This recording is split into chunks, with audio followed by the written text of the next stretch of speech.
When she rang the doorbell with 2 suitcases and a smile that didn't quite reach her eyes, I knew our lives were about to shift. My name is Daniel. I'm 41, a tax consultant in Richmond, Virginia. I've been married to Laura for 6 years. We're not flashy people. We lived in a modest 2-bedroom home. We split chores. We laughed over takeout and bad TV. Nothing wild, just stable, peaceful love. Then her mother, Carol, came to stay. It started with a phone call on a Tuesday evening. Laura sounded tense. Mum's having trouble with her apartment again. The plumbing's a mess. She asked if she could stay for a few weeks while it gets fixed. I said yes, of course. What else could I say? Carol had always been polite, if distant. She'd raised Laura on her own after her dad left, so I figured there might be some protective tension. But this was supposed to be temporary. The first few days went by uneventfully. Carol kept to herself, mostly. She woke early, made coffee, read newspapers with a red pen in hand like she was editing the world. She never really smiled, but she wasn't rude either, just observing. Then one morning at breakfast, I heard her ask Laura, "Did Daniel always leave his socks in the hallway like that?" Laura laughed. I did too, thinking it was a joke. But Carol wasn't laughing. She was staring at me over the rim of her coffee cup. Another day, she brought up my job. "A tax guy, huh? Laura, remember when you used to say you wanted to marry someone exciting?" Again, it was packaged like a joke, but the tone stuck. There was something in it, a dryness, a subtle edge. She never insulted me directly. It was always wrapped in humor, in offhand remarks. Just enough to be dismissed if I reacted, but sharp enough to sting. Laura didn't notice, or pretended not to. She still kissed me goodnight, still asked how work was. But I felt something loosen, a thread pulling at the hem of our life, and Carol kept pulling. It didn't take long for Carol's comments to evolve from awkward to intrusive. She had a way of speaking where every sentence carried a second meaning. The air in the house changed, heavier somehow, even though no one was yelling or arguing. One Sunday morning I was making pancakes, something Laura and I used to do together every weekend. Carol walked in, gave the kitchen a once-over, and said, "Laura, you let him use the stove. You're braver than I thought." Laura chuckled, but she didn't look at me. It was like that constantly. Little remarks, harmless on the surface, but always directed at me. If I worked late, she'd comment, "Some men hide in their offices when they're afraid to come home." If I took a day off, it was, "Must be nice not having a real job." I kept silent. The worst part was how Laura began to change. She started repeating things Carol said, but as if they were her own thoughts. "You don't have many close friends, do you?" she asked one night as we got into bed. "What makes you say that?" I asked. She shrugged. "I don't know. Just something I noticed." But it wasn't her noticing. It was Carol. I could hear her voice behind the words. I stopped making pancakes. Carol took over the kitchen. She started rearranging things, spices, plates, even the coffee mugs. Our home began to feel unfamiliar. My toothbrush disappeared from its usual place one morning. I found it in the drawer. There was no confrontation, no fight. Just 1,000 little shifts, barely noticeable on their own. I began to feel like a guest in my own house. One evening, Laura and I were watching a movie, and Carol walked in, stood behind the couch, and stared at us. "You two used to cuddle more," she said. "Funny how that changes." I turned off the TV. That night, as I lay beside Laura, I stared at the ceiling, listening to the faint hum of Carol's radio in the guest room. I could feel something growing. Cold, slow, and deliberate. Not rage, not yet, but awareness. Laura started spending more time in the bedroom with the door closed. Sometimes she said she was reading. Sometimes she said she had a headache. Other times, she didn't say anything at all. The space between us, once filled with small laughter and evening routines, became thick with silence. Carol, of course, stayed consistent, always present, always pleasant in front of others, and always inserting herself at just the right moments to pull Laura closer and push me further out. She wasn't confrontational. That wasn't her style. She used suggestion like a scalpel. One night I walked in from work and found the two of them sitting on the couch, deep in conversation. They went silent as soon as I stepped in. Laura didn't even look at me. "Hey," I said, setting my keys down. "Everything all right?" "Yeah," Laura answered almost too quickly. "We're just talking." I nodded, went to the kitchen, and stood there for a few seconds before I heard Carol say, low but clear enough, "He doesn't even ask what we're talking about." I didn't. Instead, I took my plate to the dining table and ate alone while they stayed on the couch, laughing at something I would never be part of. Later that week, I came home earlier than usual. I stepped through the door just in time to hear an argument. "I don't think you realize what he's doing to you," Carol said from behind the bedroom door. "You're exaggerating," Laura replied, her voice tense. "I'm your mother. I see things you don't." I didn't move. I didn't go in. I just listened quietly. When I finally made a little noise, Laura opened the door fast, almost startled. "Oh, you're home." "Just walked in," I said. Carol came out behind her, gave me a tight smile. "We were just having a little heart-to-heart." I heard. No one said anything else. That night, Laura turned away from me in bed. I watched the way her shoulders curled, pulled inward like she was bracing for something. I wanted to reach out, but I didn't, because for the first time I wasn't sure if she wanted me to. It was a Thursday when I first saw the messages. I had left my phone charger in the bedroom and walked in quietly while Laura was still lying on the bed, scrolling. She didn't notice me at first. Her face was serious, focused. Then she heard me and flipped the screen down like it burned. "Just reading an article," she said quickly. I didn't question it, but something stuck with me, an instinct I couldn't shake. That night, after she fell asleep, I got up, walked around the bed and picked up her phone. I wasn't looking for betrayal. I wasn't looking for proof. I just needed clarity. What I found wasn't cheating. It was worse in a quieter way. There was a thread with her mum, dozens of messages stretching back weeks. I scrolled through them in the dark. "He doesn't notice anything, Mum. It's like living with a wall." "That's what I've been saying. He's emotionally vacant. You deserve more." I told him I was tired. He didn't even ask why. "That's because he only thinks about himself, sweetheart." Every message chipped away at something inside me. Not because Laura was venting, that happens, but because Carol was feeding it, encouraging it, building a version of me that wasn't real, and Laura was starting to believe it. Then I found the message that settled everything. "You've always been too strong for someone like him. I wish you'd just leave already." I stared at those words for a long time. I took screenshots, sent them to myself. I wasn't sure why yet. I just knew I'd need them. The next morning, I kissed Laura on the forehead before leaving for work. She smiled, eyes half closed, murmured, "Love you like muscle memory."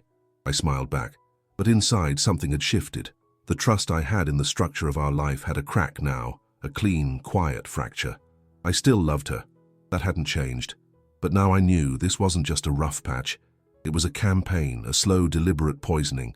And Carol wasn't just involved. She was leading it. From the outside, everything looked normal. We still had dinner together, still greeted each other in the mornings. But inside the walls of our house, there was a performance unfolding, one where I had learned my lines but stopped believing in the script. I began to listen more than I spoke. I paid attention to details. Carol would walk into the room and flash a warm smile, ask how my day had been, compliment the seasoning on the chicken I made. But once I stepped out, I could feel her voice behind me, reshaping me to Laura in real time. So I started recording. I bought a small voice recorder online, something discreet. I hid it behind a stack of cookbooks in the kitchen, another behind a decorative plant in the living room. I knew it was a violation. I knew it wasn't right. But I also knew I was being erased inside my own home, and I needed proof that I wasn't imagining it. What I heard confirmed everything. Carol telling Laura that I was manipulative by being so quiet, that I acted kind just to control the narrative, that I was probably cheating, because that's what men who act too calm usually do. And Laura, she didn't argue. She listened. Sometimes she nodded. Once she said, "You might be right." That night, I sat in the driveway for 20 minutes before coming inside. I stared at the front door, the porch light flickering, and felt something tighten in my chest. Not sadness, not anger. Resolve. Inside, Carol was rearranging the living room. Again. She'd moved the armchair I always used into the corner, replaced it with a plant. "I thought it looked better this way," she said, not asking. Laura walked out of the hallway and looked between us. "You okay?" she asked me, like she actually meant it. I smiled. Of course. I didn't confront. I didn't accuse.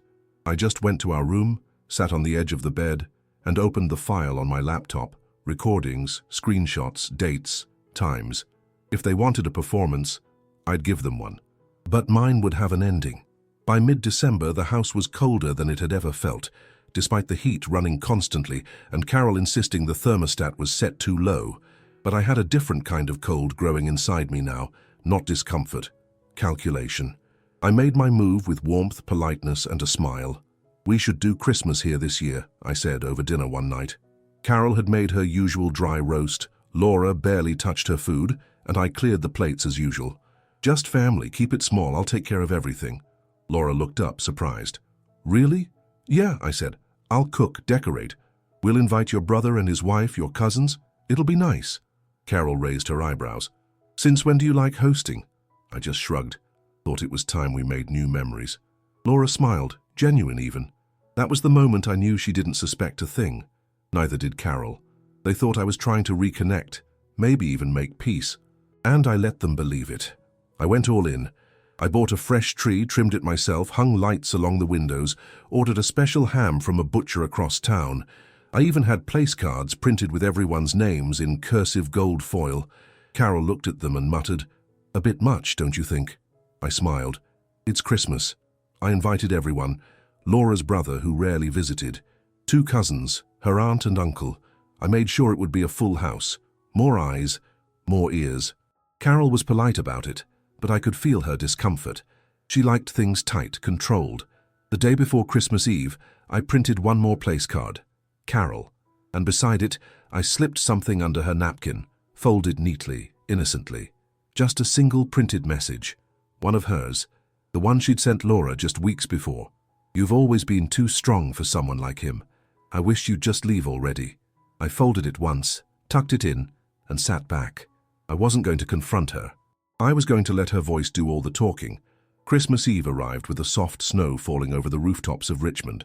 The house glowed with candles and string lights, the smell of roasted ham filling every room. Guests arrived one by one, coats in hand, cheeks red from the cold, carrying wine bottles and boxes wrapped in gold foil. I greeted each person warmly.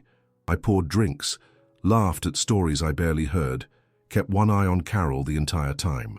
She wore a dark green sweater with gold earrings, her hair swept neatly to the side. She played hostess, refilling glasses, complimenting the food I'd made, sliding in and out of conversations like a politician. Laura was more relaxed than I'd seen her in months. Maybe the decorations, the people, the illusion of celebration softened her. She held my hand once during dinner, brief but real. I almost forgot what I was about to do. Almost. We sat down around the long table just before 8. I stood at the head, raised my glass. "I just wanted to thank you all for being here," I began. "It's been a strange year, a hard one in some ways. But tonight, I'm grateful for all of you, especially you, Laura." She smiled, cheeks flushed from wine. Carol raised her glass too, watching me. "I also wanted to share something," I continued, my voice steady. "A little tradition Laura and I used to have, reading letters or messages to each other on Christmas Eve. Just reminders of what we mean to one another." I reached into my pocket and pulled out a folded piece of paper. I had printed it on thick, white stationery. I handed it to Laura. "I found this one recently. Thought it was worth reading aloud." She looked confused but took it. As she unfolded the paper and read silently, her expression shifted. Curiosity, confusion, then stillness. "Read it," I said gently. "Please." The room went quiet. Forks stopped moving. Even Carol seemed unsure now. Laura's voice trembled as she read, "You've always been too strong for someone like him. I wish you'd just leave already." Silence. Then the weight of the words settled into the room like dust, and nobody moved. The silence stretched so long it felt like the whole house had stopped breathing. Laura's eyes didn't leave the paper. Her hands trembled slightly, and for a moment I thought she might drop it. Across the table, Carol cleared her throat. "That's taken out of context," she said, her voice sharp now. "I didn't mean it the way it sounds." Laura looked at her. Not with anger. Not yet. Just disbelief. "You said I should leave him." "I was trying to protect you," Carol replied quickly, her tone shifting into maternal concern. "You were unhappy, you told me that." "I was venting. You said he was manipulating me, that he's emotionally vacant." Carol looked around the table. Faces frozen, some looking at their plates, others staring directly at her. Her brother, Tom, raised an eyebrow but said nothing. I stayed quiet. Then I reached into my pocket again and placed a small stack of papers in front of Laura, printouts of more messages. One by one. I said nothing. Just let her flip through them. You think he's kind, but that's how men like him trap you. I bet he's hiding things. They always are. He's not the man you think he is. Each sentence landed like a weight on the table. The air shifted from uncomfortable to unbearable. Laura's voice cracked. Did you ever even like him? Ever? Carol's expression hardened. I was trying to help you see the truth. You married below yourself. And there it was. The mask slipped. I trusted you, Laura said, quiet but pointed. I believed what you were saying because I thought you had my best interest. But this, her hand pressed against the folded paper. This is poison. Carol stood abruptly. This is ridiculous. You're all making this bigger than it is. No, I said finally. This is exactly the size it needed to be. No yelling, no anger in my voice, just clarity. Carol looked around for support, found none. Tom leaned back in his chair. Maybe it's best if you go, Carol. She didn't argue. She gathered her coat in silence, not a word, not a glance back. And as the door clicked shut behind her, the entire house exhaled. The next morning was unusually quiet. The kind of quiet that doesn't beg to be filled, just sits there letting everything settle. The remnants of the Christmas dinner were still scattered across the kitchen, half-empty wine glasses, folded napkins, a broken candy cane under a chair. Laura didn't come to bed that night. I found her asleep on the couch, arms wrapped around a throw pillow, the paper still clutched in her hand. She didn't say much when she woke up. Just sat at the edge of the sofa, staring at nothing. I made coffee for both of us, placed hers on the table. She didn't touch it. She said those things for months, she finally whispered. And I just listened. I sat across from her. You trusted her. She looked up. Her eyes were red but dry now. Why didn't you tell me earlier? Why didn't you say anything when you saw what she was doing? Because if I had, you wouldn't have believed me. There was a long pause. Then she nodded, just once.